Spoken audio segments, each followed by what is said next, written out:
أعوذ بالله من الشيطان الرجيم.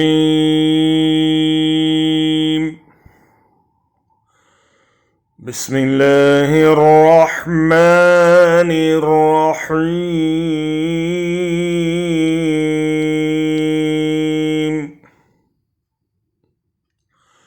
وإذ أنجيناكم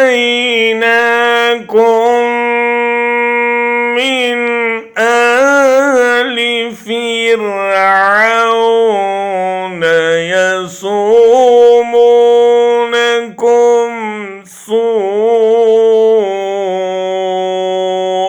العذاب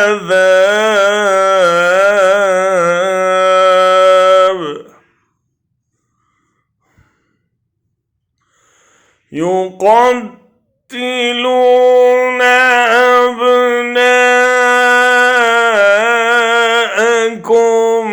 ويستحيون نساءكم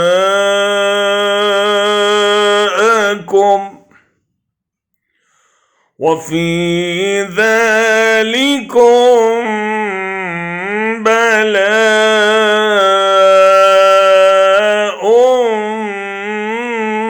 من ربكم عظيم.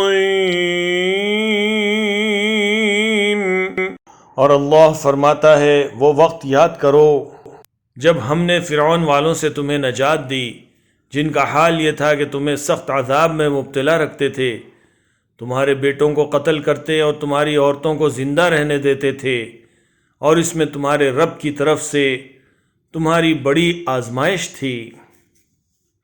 And recall, O children of Israel, when we saved you from the people of Pharaoh, who were afflicting you with the worst torment, killing your sons and keeping your women alive.